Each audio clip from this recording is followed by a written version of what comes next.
Guys, welcome back to RVCC online. तो जैसे कि आप सभी जानते हो कि हम लोगों ने 9th स्टैंडर्ड महाराष्ट्र बोर्ड का ज्योमेट्री का जो है first chapter basic concepts of geometry शुरू करा था और उसमें हम लोगों ने ऑलरेडी स्टार्टिंग के 2 एक्सरसाइज कर लिए हैं। अभी हम लोग करते हैं थर्ड एक्सरसाइज।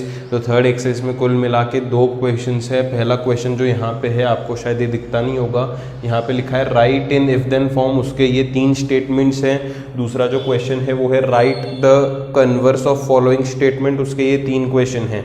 लेकिन डायरेक्टली एक्सरसाइज पे जाने से पहले थोड़ा सा हम लोग इसका कॉन्सेप्ट समझ लेते हैं। हाँ, इस एक्सरसाइज पे आने से पहले मैंने कल एक थ्योरम पढ़ा लिया था, आई होप सभी ने कर लिया होगा बढ़िया तरीके से। Vertically opposite angles are equal वाला थ्योरम है ना, काफ़ी इंपॉर्टेंट थ्योरम है, तो वो थ्योरम पहले जाके अच्छे से प्रैक्टिस कर लेना, ठीक है। तो अब आते हैं इस एक्सरसाइज पे। तो इसके थोड़े से कॉन्सेप्ट्स हम लोग समझते हैं और चीज़ों को बढ़िया तरीके से हम लोग करते हैं। तो यहाँ पे जो सबसे पहले हमको समझना है वो है इफ़ देन फॉर्म, है ना, वो है इफ़ देन फॉर्म। तो यहाँ पे मैं लिखता हूँ और आप लोगों को भी ये लिखना है, मैं आपको वक्त दूंगा लिखने का। तो सबसे पहले हम लोग जो सीखने वाले हैं इस एक्सरसाइज में आने से पहले वो है कंडीशनल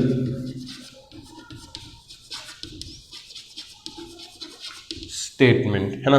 हम लोग सीखने वाले हैं कंडीशनल स्टेटमेंट। अब कंडीशनल स्टेटमेंट क्या होता है, आइए मैं आपको बताता हूँ। व्हाट इज कंडीशनल स्टेटमेंट, आइए हम लोग डिस्कस करते हैं, ठीक है। तो कंडीशनल स्टेटमेंट है if given statement is written in if then form,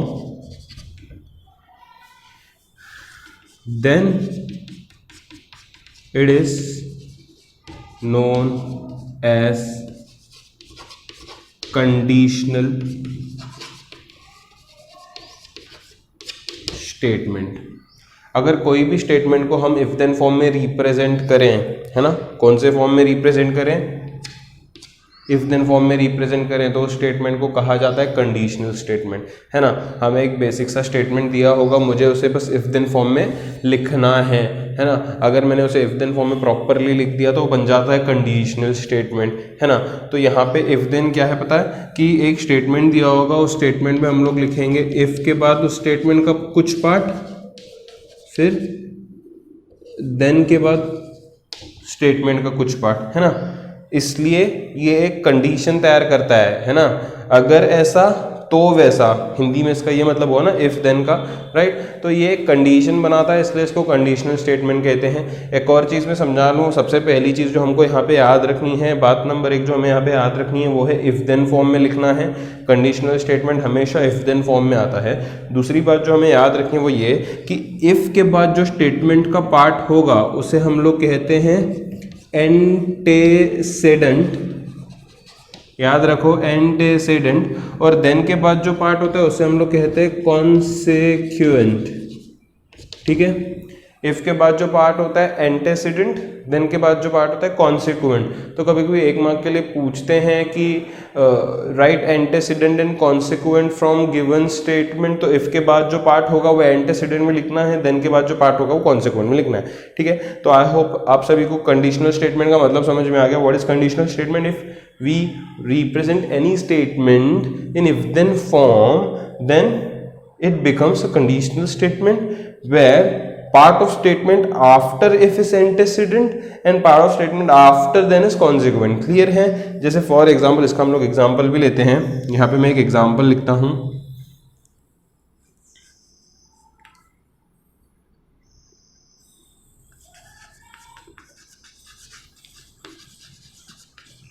diagonals of rhombus are perpendicular bisectors of each other। ये एक स्टेटमेंट दिया है, मुझे उसका कंडीशनल स्टेटमेंट बनाना है। कंडीशनल बनाना है, इफ देन बनाना है, बात एक ही है ना। क्वेश्चन में कभी कभी एग्जाम में बोलते हैं राइट कंडीशनल स्टेटमेंट, या कभी कभी बोलते हैं राइट इफ देन फॉर्म, मतलब एक ही है, ठीक है। तो यहाँ पे क्या होता है, मतलब बच्चों को बहुत ज़्यादा कन्फ्यूजन हो जाती है और बच्चे कर देते हैं यहाँ पे गलत, अपने को होना नहीं है गलत, इसलिए अपन देखेंगे इसको ध्यान से और समझेंगे इसको बढ़िया तरीके से, ठीक है। तो diagonals of rhombus are perpendicular bisectors of each other. हमेशा एक चीज़ याद रखना, इफ के बाद जो आएगा वो आएगा एकदम कोर पार्ट जिसके बारे में बात हो रही है, जो मेन चीज़ है स्टेटमेंट, वो हमेशा आएगा इफ के बाद, ठीक है। वो हमेशा आएगा इफ के बाद। कभी कोई स्कूल में बोलते हैं कि प्रॉपर नाउन लगा दो इफ के बाद, है ना, इफ के बाद एकदम प्रॉपर नाउन लगा दो, ठीक है। तो ये सब चीज़ें होती हैं, इफ के बाद प्रॉपर नाउन आएगा, देन के बाद कंडीशन आएगा, ये सारी चीज़ें हो गई। अब बच्चों को ये पहचान में नहीं आता कि इंपॉर्टेंट स्टेटमेंट में कोर क्या है, बात किसकी हो रही है, राइट। तो जैसे कि मैं अगर ये स्टेटमेंट पढ़ूँ, diagonals of rhombus are perpendicular bisectors of each other, मैं पूछूंगा यहाँ पे कौन है इंपॉर्टेंट, क्या है, तो बच्चे बोलेंगे भैया डायगोनल्स है, डायगोनल्स है। डायगोनल्स नहीं है यहाँ पे इम्पोर्टेंट, है ना। मैं यहाँ पे पूछूंगा क्या है यहाँ पे कोर, तो आपको बोलना चाहिए रोम्बस, है ना। रोम्बस के डायगोनल्स की बात हो रही है ना, रैंडम डायगोनल्स की बात नहीं हो रही है, रोम्बस के डायगोनल्स की बात है। इंपॉर्टेंट मेन क्या हुआ, रोम्बस हुआ, ये चीज दिमाग में बिठा लो, है ना। बच्चों को ये जज नहीं करने आता कि क्या हो रहा है, कैसे हो रहा है, किसके बारे में बोल रहे हैं, ना ना ना ना, थोड़ा ध्यान लगाना। 90% बच्चों को पूछूंगा क्या है इसमें, किसकी बात हो रही है, बच्चों डायगोनल्स भी, डायगोनल्स कहाँ हैं, रोम्बस की बात हो रही है, रोम्बस के डायगोनल्स की बात हो रही है एक्चुअली। तो यहाँ पे इंपॉर्टेंट है रोम्बस, यहाँ पे इंपॉर्टेंट है रोम्बस। ये स्टार्टिंग में थोड़ा सा आपको लगेगा कि काफी मुश्किल है, लेकिन सेंटेंस करते करते सब क्लियर हो जाएगा, ठीक है। तो बात हो रही है रोम्बस की, तो इफ के बाद आना चाहिए रोम्बस, इफ के बाद आना नाउन ना, मैंने बोला प्रॉपर नाउन है रोम्बस वैसे भी, ठीक है। तो इफ के बाद आना चाहिए रोम्बस। तो इसको कैसे लिखेंगे, देखो रोम्बस क्या है, रोम्बस क्या है, एक क्वाड्रिलेटरल है। तो मैं लिखूंगा if quadrilateral is a rhombus then diagonals are perpendicular bisectors, then diagonals are perpendicular bisectors। कितना सिंपल है ना। इफ के बाद जो मेन है, देन के बाद जो कंडीशन है, क्लियर है। अगर मैं बोलूं इस स्टेटमेंट का एंटेसिडेंट कॉन्सिक्वेंट बताओ, तो आप लोग क्या कहोगे, इफ के बाद क्या है, quadrilateral rhombus, this is antecedent. Then के बाद क्या है, diagonals of perpendicular bisectors, this is consequent. तो इस तरीके से हम लोगों ने कोई भी स्टेटमेंट को इफ देन फॉर्म में बदलना समझा है। एंटेसिडेंट कॉन्सिक्वेंट किसको बोलते हैं वो भी समझा है। अच्छा, ये तो हो गई कंडीशनल स्टेटमेंट की बात। मैं 1 मिनट के लिए, 1 मिनट नहीं 5 सेकंड के लिए रुकता हूँ, थोड़ा साइड हटता हूँ। आप स्क्रीन पॉज करके कंडीशनल स्टेटमेंट का डेफिनेशन, ये पोर्शन और उसका एक ये एग्जाम्पल लिख दो, तो फिर मैं आगे एक और चीज समझाने वाला हूँ। 5 सेकंड दे रहा हूँ मैं।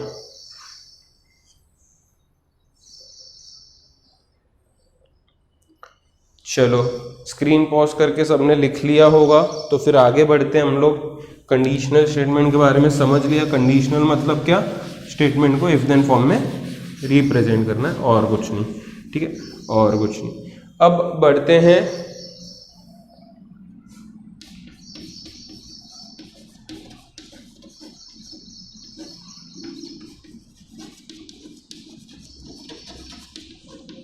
कॉन्वर्स स्टेटमेंट पे। अब बढ़ते हैं कॉन्वर्स स्टेटमेंट में। व्हाट इज कॉन्वर्स स्टेटमेंट, या how can we write a converse statement. अब इस स्टेटमेंट को इफ देन फॉर्म में लाया है ना, इफ देन फॉर्म में लाया है ना, तो स्टेटमेंट का उल्टा कर दोगे अगर, तो नाम क्या है, कॉन्वर्स है। कॉन्वर्स का क्या मतलब, उल्टा करके लिख दो, है ना। तो ये स्टेटमेंट जो इफ देन में आया है उसको जस्ट उल्टा करके लिखना है। मतलब यहाँ पे इफ के बाद एंटेसिडेंट जो है, देन के बाद कॉन्सिक्वेंट जो है, वो उल्टा हो जाएगा। मतलब अभी कॉन्वर्स में मैं इफ के बाद कॉन्सिक्वेंट लिखूंगा, देन के बाद एंटेसिडेंट लिखूंगा, बस जस्ट उल्टा करना है मुझको, है ना। तो मैं यहाँ पे लिखूंगा if we interchange antecedent and consequent, then we get a converse statement. Example, मान लो अभी मेरा ये क्वेश्चन है, अच्छा ये क्वेश्चन था, उसका ये आंसर लिखा। अब मान लो मेरा क्वेश्चन ऐसा है कॉन्वर्स में, ये मेरा क्वेश्चन है, मान लो if quadrilateral is rhombus then diagonals are perpendicular bisectors of each other. Converse में मुझे क्या करना है, इफ के बाद कॉन्सिक्वेंट लगाना है, देन के बाद एंटीसीडेंट लगाना है, राइट। तो मैं यहां पे क्या लिखूंगा, इफ कॉन्सिक्वेंट देन के बाद एंटीसीडेंट, राइट। मैं 4 बार बोला है, उल्टा करना है ना। अब ये स्टेटमेंट सीधा है ना, इसको उल्टा करो, मतलब यहां से शुरू करना पड़ेगा ना। If diagonals of quadrilateral are perpendicular bisectors of each other, then देखो if के बाद ये पूरा पार्ट लिख दिया, then quadrilateral is a rhombus, then it is a rhombus, है ना। if diagonals of quadrilateral are perpendicular bisectors of each other, then it is a rhombus। हो गया, इसको बोलते हैं कन्वर्स। इस स्टेटमेंट का उल्टा कर देना है, इफ देन वाले स्टेटमेंट का जस्ट उल्टा कर देना है, then we get a converse statement. Clear है, समझ में आई बात? बहुत ही आसान है ये। न जाने क्यों बच्चों को इसमें प्रॉब्लम होता है, दिक्कतें होती है, रॉन्ग करते हैं बच्चे, है ना। तो ये कुछ इस तरीके से हो जाता है, दिस इज कॉन्वर्स स्टेटमेंट। अच्छा एक चीज यहाँ पे समझ लो कि हमेशा कंडीशनल स्टेटमेंट का कॉन्वर्स ट्रू नहीं होता है। कुछ ऐसे केसेस है जहां पे यहाँ पे तो ठीक है ट्रू हो गया कि क्वाड्रिलेटरल रोम्बस है तो डायगोनल्स परपेंडिकुलर बाइसेक्टर्स हैं। अगर डायगोनल्स परपेंडिकुलर बाइसेक्टर्स हैं तो क्वाड्रिलेटरल जो है वो रोम्बस है। ये तो बात ठीक है, समझ में आती है, लेकिन हर बार कॉन्वर्स उसका ट्रू नहीं होगा। एक चीज ये भी समझ लो, है ना। और दूसरी चीज ये समझ लो कि एंटीसीडेंट और कॉन्सिक्वेंट का क्या मतलब हुआ। एंटीसीडेंट मतलब होता है गिवन पार्ट, स्टेटमेंट का गिवन पार्ट। कॉन्सिक्वेंट होता है part to be proved, part to be proved. ये टाइम पास नहीं है, टू प्रूव है, राइट, है ना। क्या आजकल के बच्चे, है ना। तो ये बात हो गई कि एंटीसीडेंट होता है गिवन पार्ट, कॉन्सिक्वेंट होता है part to be proved, right. तो कॉन्वर्स स्टेटमेंट का भी फटाफट से स्क्रीन पॉज करके लिख लो, तो फिर हम लोग एक्सरसाइज शुरू करते हैं।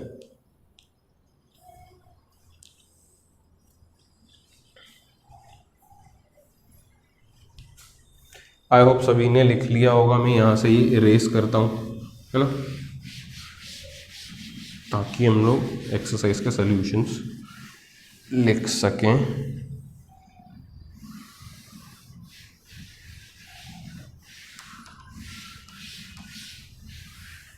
चलिए एक्सरसाइज के सॉल्यूशंस लिखते हैं। पहला क्वेश्चन आपको नज़र नहीं आता होगा, आपके सामने टेक्स्ट बुक होगी या फिर मैं रीड करता हूँ यहाँ पे। Right in if then form, उसके ये 3 क्वेश्चंस हैं। बस मुझे जस्ट इफ देन फॉर्म मतलब कंडीशनल फॉर्म में लिखना है, ठीक है। तो पहला शुरू करते हैं। पहले क्वेश्चन में कहा है the opposite angles of parallelogram are congruent. मैं कहता हूँ इफ देन फॉर्म में इफ के बाद मेन चीज लिखनी है, जिसके मतलब जो इम्पोर्टेंट जिसकी बात हो रही है या जो प्रॉपर नाउन है, राइट। तो the opposite angles of parallelogram, ये पैरेललोग्राम है, आर कॉन्ग्रुएंट। अब मैं पूछूंगा यहाँ पे किसकी बात हो रही है? नहीं, अपोजिट एंगल्स की बात नहीं हो रही है। किसकी बात हो रही है? पैरेललोग्राम की, है ना। पैरेललोग्राम के अपोजिट एंगल्स है, तो बात हो रही है यहाँ पे पैरेललोग्राम की। तो मैं इसको कैसे लिखूंगा? पैरेललोग्राम एक क्वाड्रिलेटरल है, राइट। मैं लिखूंगा if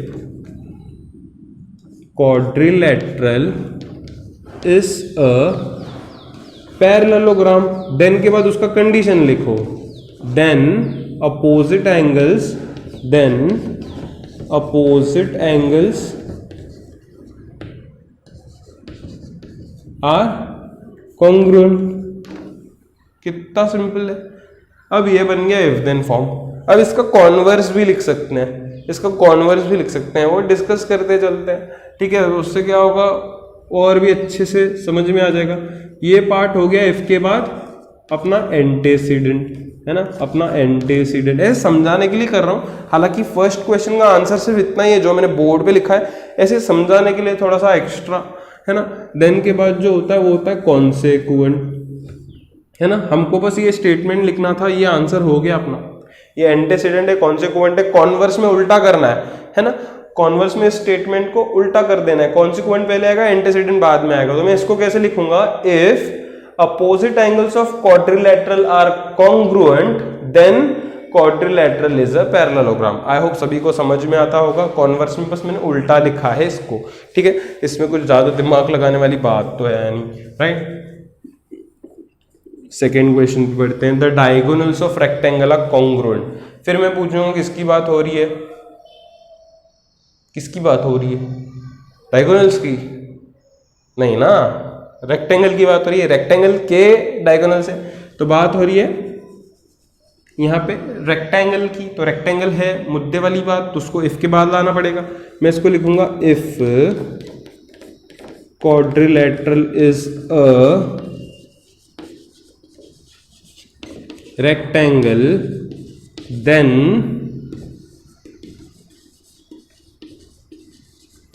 diagonals are congruent। Clear है, तो ये बन गया, इस स्टेटमेंट का आंसर आ गया। थोड़ा सा एक्स्ट्रा कर लेते हैं। इफ के बाद जो होता है वो होता है एंटीसीडेंट, देन के बाद जो होता है वो होता है कॉन्सिक्वेंट। अगर मुझे कॉन्वर्स लिखना है तो मुझे उल्टा करना पड़ेगा, मुझे इफ के बाद कॉन्सिक्वेंट देन के बाद एंटीसीडेंट लिखना पड़ेगा। अब इफ के बाद कॉन्सिक्वेंट कैसे लिखोगे, if diagonals of quadrilateral are congruent then it is a rectangle. I hope सभी के दिमाग में चीजें घुस रही होंगी। In an isosceles triangle, the segment joining vertex and midpoint of base is perpendicular to base। ठीक है, तो यहाँ पे काफी लंबा सा स्टेटमेंट दिया, घबराने वाली बात बिल्कुल भी नहीं है। ये कह रहे हैं इन एन आइसोसेलेस ट्राइंगल, तो बात हो रही है यहाँ पे एक आइसोसेलेस ट्राइंगल की ही, है ना। फिर उधर कहा है the segment joining vertex and mid point, उसका फिर कंडीशन दिया है कि एक सेगमेंट जो है वो वर्टेक्स और मिड पॉइंट को अगर कनेक्ट करेगा तो वो परपेंडिकुलर हो जाता है बेस को, राइट। तो बस इसमें कुछ नहीं करना है, इसमें मैं ऐसे लिखूंगा, सिंपल सा है ये, if triangle is an isosceles triangle then के बाद कंडीशन लिख दो, then the segment joining the vertex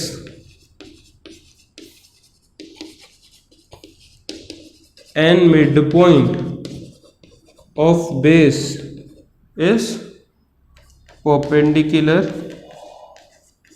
to the base। ऐसा हो जाएगा, है ना। यहाँ पे आइसोसेलेस ट्राइंगल की बात हो रही है, तो मैं क्या लिखा है, if triangle is isosceles triangle then segment joining the vertex and mid point of base is perpendicular to base. If के बाद होता है एंटीसीडेंट, देन के बाद होता है कॉन्सिक्वेंट। तो अगर मुझे इसका कॉन्वर्स लिखना है तो कैसे लिखेंगे, तो सोच समझ के, है ना। कॉन्सिक्वेंट को पहले लिखना पड़ेगा कॉन्वर्स में, थोड़ा सोच समझ के।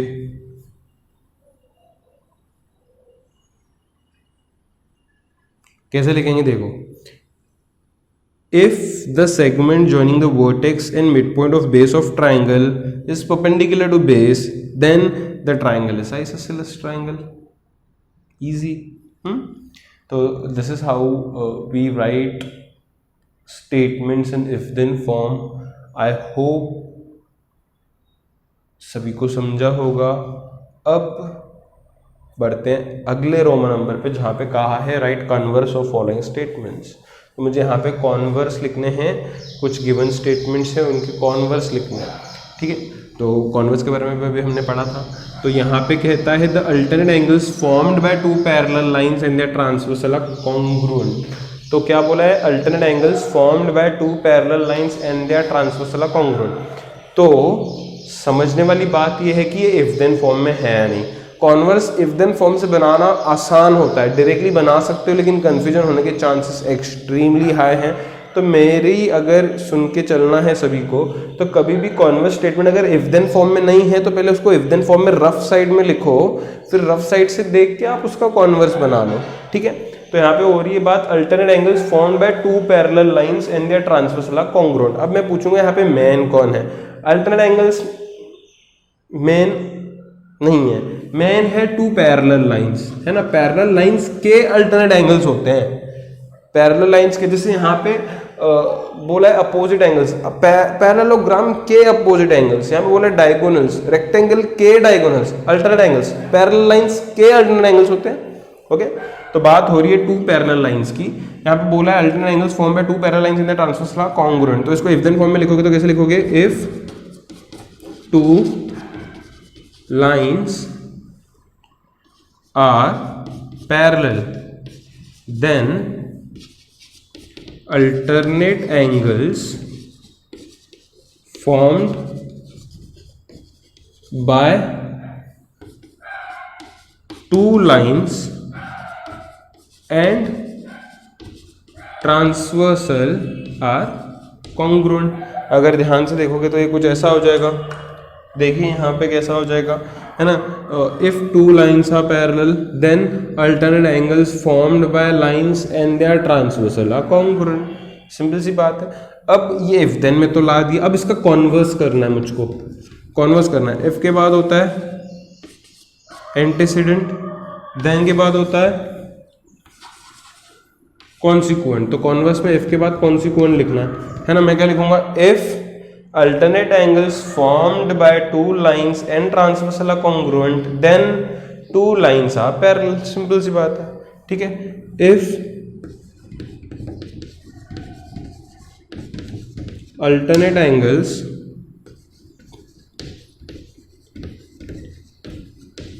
formed by two lines and transversal, पूरा लिख देना आप, are congruent then lines are parallel, then lines are parallel. तो आइए बढ़ते हैं सेकेंड क्वेश्चन पे। सेकेंड क्वेश्चन में क्या कहा है? If a pair of interior angles made by a transversal of two lines are supplementary then lines are parallel. तो इफ के बाद जो ये पार्ट है ये है एंटीसीडेंट, देन के बाद जो ये पार्ट है ये है कॉन्सिक्वेंट, राइट। अब हमको क्या करना है, जरा ध्यान दीजिए, इसको स्टार करके रखें क्योंकि एक इंपॉर्टेंट स्टेटमेंट थोड़ा सा अलग है। इसको डायरेक्टली आप ऐसे भी लिख सकते हो, क्योंकि कॉन्वर्स करना है तो इफ के बाद क्या आना चाहिए? कॉन्सिक्वेंट आना चाहिए। तो आप ऐसे लिख सकते हो, if the lines are parallel then a pair of interior angles made by transversal of two lines are supplementary। लेकिन ऐसा लिखो चल जाएगा, लेकिन अगर आपको एक प्रॉपर स्टेटमेंट चाहिए तो इसको ऐसा लिखना पड़ेगा, two lines are intersected by transversal then pair of interior angles are supplementary. ये ऐसा भी लिख सकते हो, ठीक है, मर्जी आपका है। जैसे मैंने नॉर्मल बोला वैसा लिख सकते हो, ऐसा लिख सकते हो, चॉइस आपका है। अगले स्टेटमेंट में बढ़ते हैं, diagonals of rectangle are congruent. Diagonals of rectangle are congruent. अब ये वाला जो है, ये वाला फिर से आप देखोगे तो ये जो स्टेटमेंट हमको दिया है वो इफ देन फॉर्म में नहीं है, तो पहले इसको इफ देन फॉर्म में लिखना पड़ेगा। इसको इफ देन फॉर्म में कैसे लिखेंगे? Diagonals of rectangle are congruent. तो मैं लिखूंगा इफ, बात यहाँ पे किसकी हो रही है? रेक्टेंगल की। रफ में लिखना है if then form. If quadrilateral is rectangle then diagonals are congruent। ठीक है, ये ऐसा हो गया। इफ के बाद जो पार्ट है वो है एंटीसीडेंट, देन के बाद जो पार्ट है वो है कॉन्सिक्वेंट। तो अगर मुझे इसका कॉन्वर्स बनाना है तो इफ के बाद कॉन्सिक्वेंट आना चाहिए। तो इफ के बाद क्या आएगा? If diagonals are, if diagonals of quadrilateral are congruent। यही आ गया। देन के बाद देन इट इज रेक्टेंगल, इस तरीके से हो जाएगा। आई होप ये सभी को समझ में आ गया होगा, काफ़ी सिंपल सी चीज़ है यहाँ पे, है ना। तो कॉन्वर्स में अपने को दो तरीके के स्टेटमेंट्स मिल जाते हैं, एक जो इफ देन फॉर्म में नहीं होता है तो उनको पहले इफ देन फॉर्म में लाना है रफ में, फिर उसका उल्टा करके कॉन्वर्स में लिखना है। दूसरा जो ऑलरेडी इफ देन फॉर्म में होता है उन्हें जस्ट उल्टा करो तो भी चलेगा, इसे जस्ट अगर उल्टा करते तो भी चल जाता, राइट। तो this is how we convert statements in if then form and converse form. I hope सभी को समझा है। मैं चाहता हूँ कि बढ़िया तरीके से कर लो।